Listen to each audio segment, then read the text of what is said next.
Hola a todos. Nuevamente aquí, tu canal de audiolibros cristianos se complace en compartir con ustedes un clásico que fue y seguirá siendo de mucha bendición para millones de almas.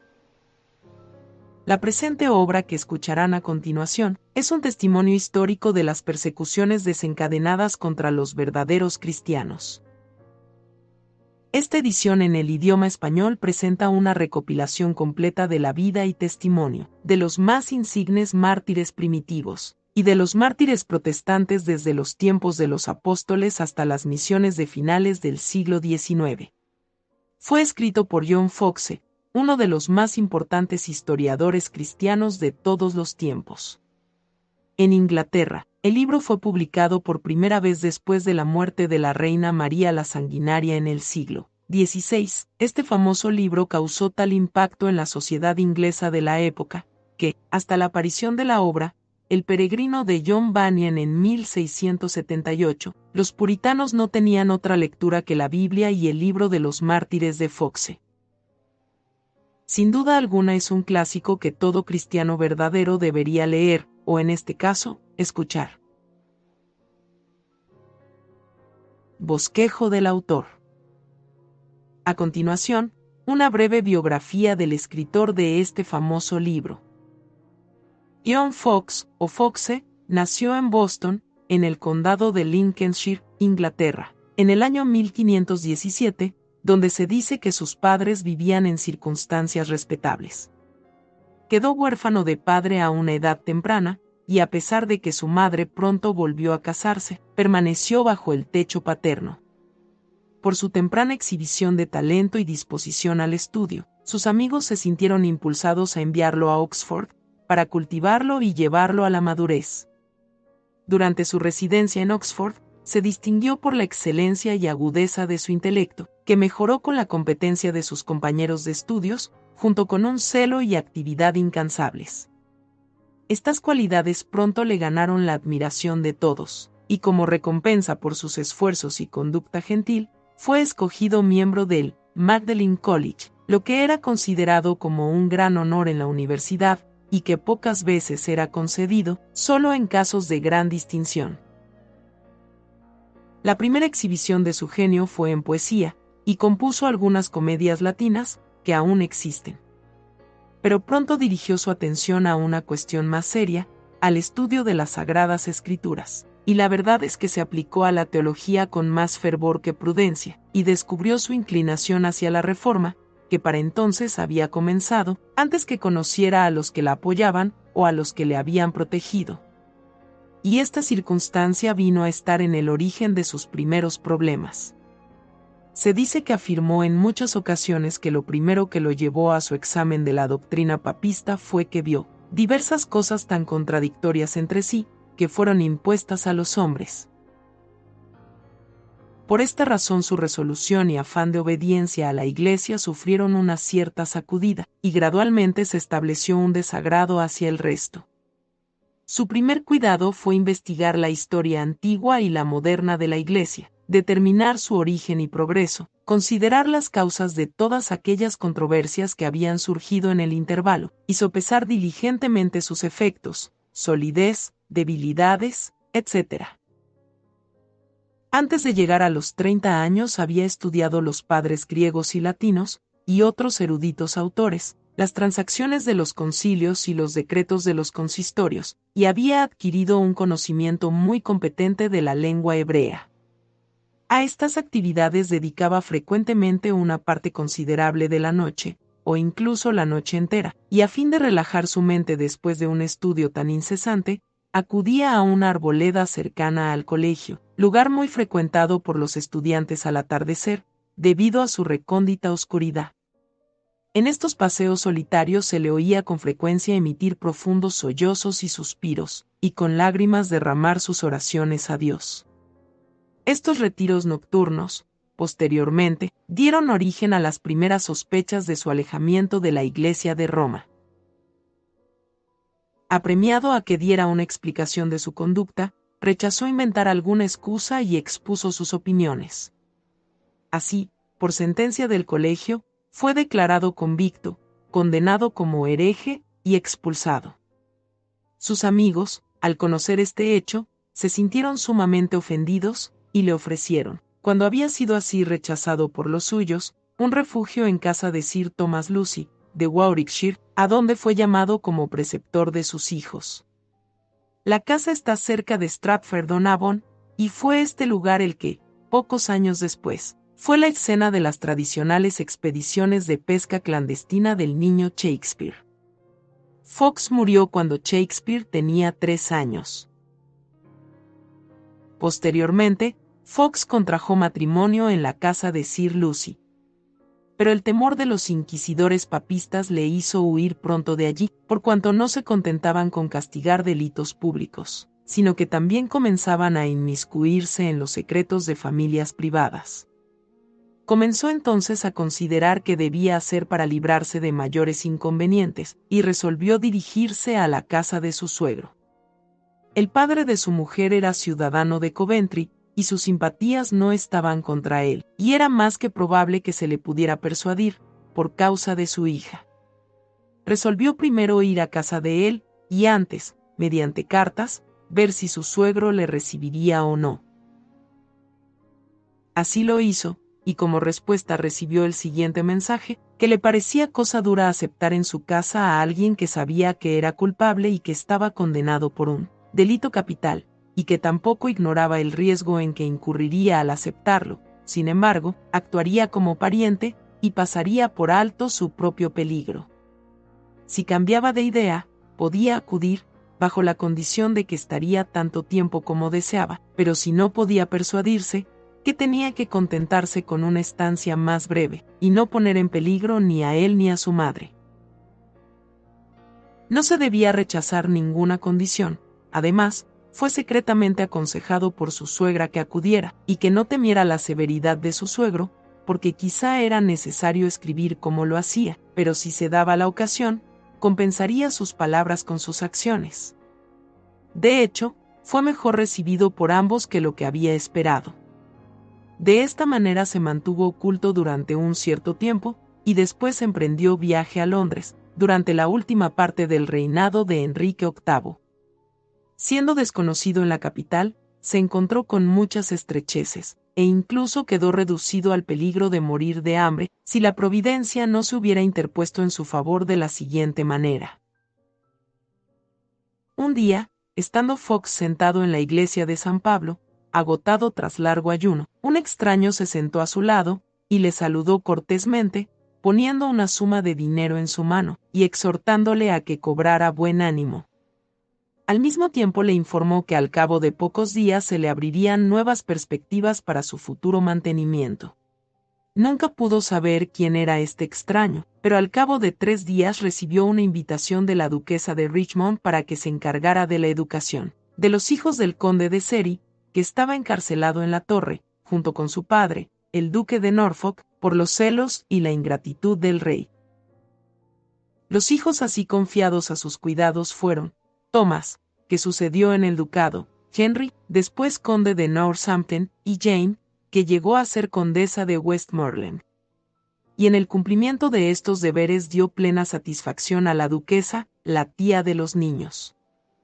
Estos días apacibles prosiguieron durante la última parte del reinado de Enrique VIII y los 5 años del reinado de Eduardo VI, hasta que María heredó la corona, la cual, poco después de su ascensión, dio todo el poder en manos de los papistas. Para este tiempo Fox, que estaba todavía bajo la protección de su noble pupilo, el duque, comenzó a suscitar la envidia y el odio de muchos, particularmente, del doctor Gardner, que era entonces obispo de Winchester, y que posteriormente llegó a ser su más acérrimo enemigo. Fox se dio cuenta de esto, y viendo que comenzaba una terrible persecución, comenzó a pensar en abandonar el reino. Tan pronto como el duque conoció sus intenciones, trató de persuadirle para que permaneciera allí, y sus argumentos fueron tan poderosos y dichos con tanta sinceridad, que abandonó el pensamiento de abandonar su asilo por ahora. En aquel tiempo el obispo de Winchester tenía una gran amistad con el duque, habiendo sido por el patronazgo de su familia que había negado a la dignidad de que entonces gozaba, y frecuentemente lo visitaba para presentarle su servicio cuando pidió varias veces poder ver a su antiguo tutor. Al principio el duque se negó a su petición, alegando en una ocasión su ausencia y otra vez indisposición. Al final sucedió que Fox, no sabiendo que el obispo estaba en la casa, entró en la estancia en la que el duque y el obispo estaban conversando, pero, al ver al obispo, se retiró. Garner preguntó de quién se trataba, contestándole el duque que era su médico, que era algo rudo, siendo recién llegado de la universidad. Me gustan mucho su cara y aspecto, contestó el obispo, y cuando tenga ocasión lo haré llamar. El duque entendió estas palabras como presagio de un peligro inminente, y consideró que era ya hora de que Fox abandonara la ciudad, e incluso el país. Así, hizo preparar todo lo necesario para su huida en secreto, enviando a uno de sus siervos a Ipswich para que alquilara una nave e hiciera todos los preparativos para la partida. También arregló la casa de uno de sus siervos, un granjero, para alojamiento hasta que el viento fuera favorable. Todo dispuesto, Fox se despidió de su noble protector, y con su mujer, que estaba entonces embarazada, partió en secreto hacia la nave. Apenas si se habían dado a la vela cuando sobrevino una tempestad violenta, que duró todo el día y toda la noche, y que al día siguiente los empujó de vuelta al mismo puerto del que habían partido. Durante el tiempo en que la nave había estado en la mar, un oficial, enviado por el obispo de Winchester, había irrumpido en la casa del granjero con una orden de arresto contra Fox allí donde se encontrara, para devolverlo a la ciudad. Al saber las noticias, alquiló un caballo, bajo la apariencia de partir de inmediato de la ciudad, pero volvió secretamente aquella misma noche, y acordó con el capitán de la nave que zarpara rumbo a donde fuera tan pronto como el viento cambiara, solo deseando que saliera, sin duda alguna de que Dios prosperaría su emprendimiento. El marino aceptó, y al cabo de 2 días sus pasajeros bajaban a tierra, sanos y salvos, en Newport. Después de pasar unos pocos días en aquel lugar, Fox emprendió viaje a Basilea, donde encontró un grupo de refugiados ingleses que habían abandonado su país para evitar la crueldad de los perseguidos, y se asoció con ellos y comenzó a escribir su historia de los actos y monumentos de la Iglesia, que fue publicada primero en latín en Basilea en 1554 y en inglés en 1563. Durante aquel intervalo, la religión reformada volvió a florecer en Inglaterra, y a decaer mucho la facción papista tras la muerte de la reina María. Esto indujo a la mayoría de los exiliados protestantes a volver a su país natal. Entre otros, al acceder Elizabeth al trono, también volvió Fox. Al llegar, encontró en su anterior pupilo, el duque de Norfolk, a un fiel y activo amigo, hasta que la muerte le privó de su benefactor. Después de este acontecimiento, Fox heredó una pensión que el duque le había atestado, y que fue ratificada por su hijo, el conde de Suffolk. No se detuvo aquí el buen suceso del bondadoso Fox. Al ser recomendado a la reina por su secretario de Estado, el gran Cecil, su majestad lo nombró canónigo de Shipton en la catedral de Salisbury, lo cual fue en cierta manera obligado a aceptar, porque fue muy difícil convencerlo para que lo aceptara. Al volverse a instalar en Inglaterra, se dedicó a revisar y a ampliar su admirable martirologio. Con un cuidado prodigioso y un estudio constante dio fin a su célebre obra en 11 años. Tratando de alcanzar una mayor corrección, escribió cada línea de este extenso libro por sí mismo, y transcribió por sí mismo todos los registros y documentos. Pero en consecuencia de su arduo trabajo, y al no dejar parte de su tiempo libre de estudio, y al no permitirse ni el recreo ni la exigencia que la naturaleza demanda, su salud quedó tan reducida, y tan demacrado y alterado, que aquellos amigos y parientes suyos que solo lo veían de tanto en tanto, apenas podían reconocerle.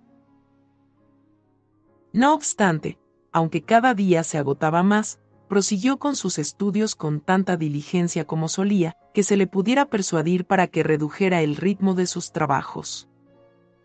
Los papistas, previendo lo perjudicial que sería para la causa de ellos aquella historia de sus errores y crueldades, recurrieron a todos los ardides para rebajar la reputación de su obra, pero su malicia dio un señalado servicio tanto para el mismo Fox como para la Iglesia de Dios en general, por cuanto hizo que el libro fuera más intrínsecamente valioso, al inducirles a sopesar con muy escrupulosa atención la certidumbre de los hechos que registraba y la validez de las autoridades de las que conseguía su información. Pero en tanto que estaba así infatigablemente dedicado a impulsar la causa de la verdad, no descuidó por ello los otros deberes de su posición. Era caritativo, compasivo y solícito ante las necesidades, tanto espirituales como temporales de sus prójimos. Con vistas a ser útil de manera más extensa, aunque no tenía deseos de cultivar la amistad de los ricos y de los grandes en su propio favor, no declinó la amistad de los que se la ofrecían desde las más altas posiciones y nunca dejó de emplear su influencia entre ellos en favor de los pobres necesitados. Como consecuencia de su integridad y caridad bien conocidas, fueron frecuentemente entregadas sumas de dinero por parte de personas ricas, dinero que aceptaba y distribuía entre los que padecían necesidades. También acudía ocasionalmente a la mesa de sus amigos, no tanto en busca de placer como por cortesía, y para convencerles de que su ausencia no estaba ocasionada por temor a exponerse a las tentaciones del apetito. En resumen, su carácter como hombre y como cristiano era irreprochable. Aunque los recientes recuerdos de las persecuciones bajo María la Sangrienta añadieron amargura a su pluma, es de destacar que él era personalmente el más conciliador de los hombres, y que aunque rechazaba de corazón a la Iglesia de Roma en la que había nacido, fue uno de los primeros en intentar la concordia de los hermanos protestantes. De hecho, fue un verdadero apóstol de la tolerancia. Cuando la peste azotó Inglaterra en 1563, y muchos abandonaron sus deberes, Fox permaneció en su puesto, ayudando a los desvalidos y actuando como limosnero de los ricos. Se dijo de él que jamás pudo rechazar ayudar a nadie que se lo pidiera en nombre de Cristo. Tolerante y con un gran corazón, ejerció su influencia cerca de la reina Elizabeth para confirmarla en su intención de mantener la cruel práctica de dar muerte a los que mantuvieran convicciones religiosas opuestas. La dama le tenía gran respeto, y se refería a él como nuestro padre Foxe. Foxe tuvo gozo en los frutos de su obra mientras vivía aún. Su libro vio 4 grandes ediciones antes de su muerte, y los obispos dieron orden de que fuera puesto en cada iglesia y catedral en Inglaterra, donde a menudo se encontraba encadenado como la misma Biblia en aquellos tiempos, a un atril al que tenía acceso el pueblo.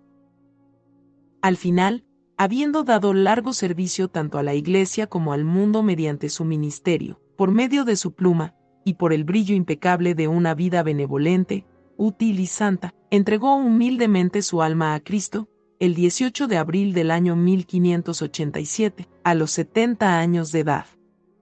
Fue sepultado en el presbiterio de St. Giles, en Cripplegate, parroquia en la que había sido vicario por cierto tiempo, al comienzo del reinado de Elizabeth. Fin del bosquejo del autor. Historia de los mártires cristianos. Hasta la primera persecución general bajo Nerón.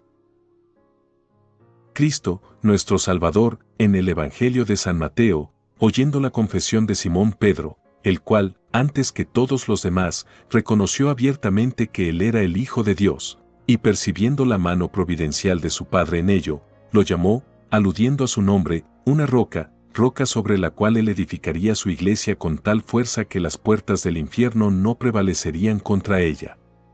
Y con estas palabras se deben observar 3 cosas. Primero, que Cristo tendría una iglesia en este mundo. Segundo, que la misma iglesia sufriría una intensa oposición, no solo por parte del mundo, sino también con todas las fuerzas y poder del infierno entero. Y en tercer lugar que esta misma iglesia, a pesar de todo el poder y maldad del diablo, se mantendría. Esta profecía de Cristo la vemos verificada de manera maravillosa, por cuanto todo el curso de la iglesia hasta el día de hoy no parece más que un cumplimiento de esta profecía. Primero, el hecho de que Cristo ha establecido una iglesia no necesita demostración. Segundo, con qué fuerza se han opuesto contra la iglesia príncipes, reyes, monarcas, gobernadores y autoridades de este mundo. Y, en tercer lugar, como la iglesia, a pesar de todo, ha soportado y retenido lo suyo. Es maravilloso observar que tormentas y tempestades ha vencido. Y para una más evidente exposición de esto he preparado esta historia, con el fin primero, de que las maravillosas obras de Dios en su iglesia redunden para su gloria, y también para que al exponerse la continuación e historia de la iglesia, pueda redundar ello en mayor conocimiento y experiencia para provecho del lector y para la edificación de la fe cristiana. Como no es nuestro propósito entrar en la historia de nuestro Salvador, ni antes ni después de su crucifixión, solo será necesario recordar a nuestros lectores el desbarate de los judíos por su posterior resurrección. Aunque un apóstol le había traicionado, aunque otro le había negado, bajo la solemne sanción de un juramento, y aunque el resto le había abandonado, excepto si exceptuamos aquel discípulo que era conocido del sumo sacerdote. La historia de su resurrección dio una nueva dirección a todos sus corazones, y, después de la misión del Espíritu Santo, impartió una nueva confianza a sus mentes. Los poderes de los que fueron investidos les dieron confianza para proclamar su nombre, para confusión de los gobernantes judíos, y para asombro de los prosélitos gentiles. 1. San Esteban. Fue el siguiente en padecer. Su muerte fue ocasionada por la fidelidad con la que predicó el Evangelio a los que entregaron y mataron a Cristo. Fueron excitados ellos a tal grado de furia, que lo echaron fuera de la ciudad, apedreándolo hasta matarlo. La época en que sufrió se supone generalmente como la Pascua posterior a la de la crucifixión de nuestro Señor, y en la época de su ascensión, en la siguiente primavera. A continuación, se suscitó una gran persecución contra todos los que profesaban la creencia en Cristo como Mesías o como profeta. San Lucas nos dice de inmediato que en aquel día se hizo una grande persecución en la iglesia que estaba en Jerusalén, y que todos fueron esparcidos por las tierras de Judea y de Samaria, salvo los apóstoles. Alrededor de 2000 cristianos, incluyendo Nicanor, uno de los 7 diáconos, padecieron el martirio durante la tribulación que sobrevino en tiempo de Esteban. 2. Jacobo el Mayor. El siguiente mártir que encontramos en el relato según San Lucas, en la historia de los Hechos de los Apóstoles, es Jacobo hijo de Zebedeo, hermano mayor de Juan y pariente de nuestro Señor, porque su madre Salomé era prima hermana de la Virgen María. No fue hasta 10 años después de la muerte de Esteban que tuvo lugar este segundo martirio. Ocurrió que tan pronto como Herodes Agripa fue designado gobernador de Judea que, con el propósito de congraciarse con los judíos, suscitó una intensa persecución contra los cristianos, decidiendo dar un golpe eficaz y lanzándose contra sus dirigentes. No se debería pasar por alto el relato que da un eminente escritor primitivo, Clemente de Alejandría. Nos dice que cuando Jacobo estaba siendo conducido al lugar de su martirio, su acusador fue llevado al arrepentimiento, cayendo a sus pies para pedirle perdón, profesándose cristiano, y decidiendo que Jacobo no iba a recibir en solitario la corona del martirio. Por ello, ambos fueron decapitados juntos. Así recibió resuelto y bien dispuesto el primer mártir apostólico aquella copa, que él le había dicho a nuestro Salvador que estaba dispuesto a beber. 2. Timón y Pármenas sufrieron el martirio alrededor del mismo tiempo, el primero en Filipos y el segundo en Macedonia. Estos acontecimientos tuvieron lugar en el año 44 después de Cristo. 3. Felipe. Nació en Betsaida de Galilea y fue llamado primero por el nombre de discípulo. Trabajó diligentemente en Asia Superior y sufrió el martirio en Heliópolis, en Frigia. Fue azotado, echado en la cárcel y después crucificado, en el 54 después de Cristo. 4. Mateo. Su profesión era recaudador de impuestos y había nacido en Nazaret. Escribió su evangelio en hebreo, que fue después traducido al griego por Jacobo el Menor. Los escenarios de sus labores fueron Partía y Etiopía, país en el que sufrió el martirio, siendo muerto con una alabarda en la ciudad de Nadaba en el año 60 después de Cristo. 5. Jacobo el menor. Algunos suponen que se trataba del hermano de nuestro Señor por una anterior mujer de José. Esto es muy dudoso, y concuerda demasiado con la superstición católica de que María jamás nunca tuvo otros hijos más que nuestro Salvador. Fue escogido para supervisar las iglesias de Jerusalén, y fue autor de la epístola adscrita a Jacobo, o Santiago, en el canon sagrado. A la edad de 99 años fue golpeado y apedreado por los judíos, y finalmente le abrieron el cráneo con un garrote de batanero. 6. Matías. De él se sabe menos que de la mayoría de los discípulos, fue escogido para llenar la vacante dejada por Judas. Fue apedreado en Jerusalén y luego decapitado. 7. Andrés, hermano de Pedro, predicó el Evangelio a muchas naciones de Asia, pero al llegar a Edesa fue prendido y crucificado en una cruz cuyos extremos fueron fijados transversalmente en el suelo. De ahí el origen del término de cruz de San Andrés. 8. San Marcos. Nació de padres judíos de la tribu de Leví. Se supone que fue convertido al cristianismo por Pedro, a quien sirvió como amanuense, y bajo cuyo cuidado escribió su evangelio en griego. Marcos fue arrastrado y despedazado por el populacho de Alejandría en la gran solemnidad de su ídolo Serapis, acabando su vida en sus implacables manos. 9. Pedro. Entre muchos otros santos, el bienaventurado apóstol Pedro fue condenado a muerte y crucificado, como algunos escriben, en Roma, aunque otros, y no sin buenas razones, tienen sus dudas acerca de ello. Hegesipo dice que Nerón buscó razones contra Pedro para darle muerte y que cuando el pueblo se dio cuenta, le rogaron insistentemente a Pedro que huyera de la ciudad. Pedro, ante la insistencia de ellos, quedó finalmente persuadido y se dispuso a huir. Pero, llegando a la puerta, vio al Señor Cristo acudiendo a él, a quien, adorándole, le dijo, «Señor, ¿a dónde vas?». A lo que él respondió, «A ser de nuevo crucificado». Con esto, Pedro, dándose cuenta de que se refería a su propio sufrimiento, volvió a la ciudad. Jerónimo dice que fue crucificado cabeza abajo, con los pies arriba, por petición propia, porque era, dijo, indigno de ser crucificado de la misma forma y manera que el Señor. 10. Pablo. También el apóstol Pablo, que antes se llamaba Saulo, tras su enorme trabajo y obra indescriptible para promover el Evangelio de Cristo, sufrió también bajo esta primera persecución bajo Nerón. Dice Abdías que cuando se dispuso su ejecución, que Nerón envió a 2 de sus caballeros, Ferega y Partemio, para que le dieran la noticia de que iba a ser muerto. Al llegar a Pablo, que estaba instruyendo al pueblo, le pidieron que orara por ellos, para que ellos creyeran. Él les dijo que poco después ellos creerían y serían bautizados delante de su sepulcro. Hecho esto, los soldados llegaron y lo sacaron de la ciudad al lugar de las ejecuciones, donde, después de haber orado, dio su cuello a la espada. 11. Judas, hermano de Jacobo, era comúnmente llamado Tadeo. Fue crucificado en Edesa el 72, después de Cristo. 12. Bartolomé. Predicó en varios países y habiendo traducido el Evangelio de Mateo al lenguaje de la India, lo propagó en aquel país. Finalmente fue cruelmente azotado y luego crucificado por los agitados idólatras.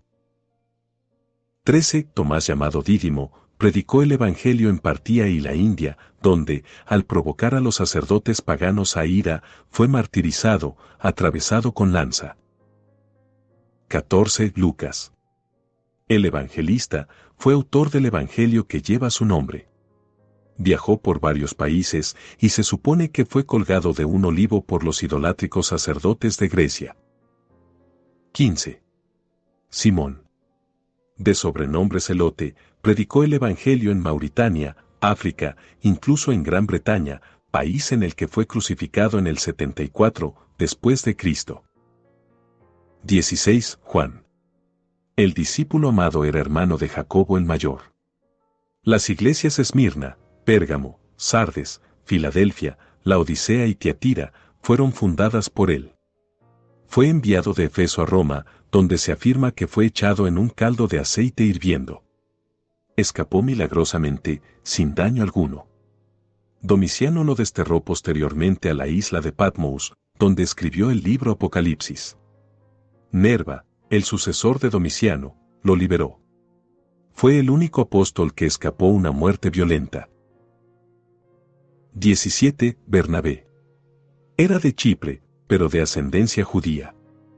Se supone que su muerte tuvo lugar alrededor del año 73 después de Cristo. A pesar de todas estas continuas persecuciones y terribles castigos, la Iglesia crecía diariamente, profundamente arraigada en la doctrina de apóstoles y de los varones apostólicos, y regada abundantemente con las de los santos. Fin del capítulo 1. Si fue de bendición para ti este audiolibro, apoya al canal dándole me gusta, suscribiéndote y activando la campanita para recibir notificaciones del siguiente capítulo. Hasta la próxima. Que Dios les bendiga.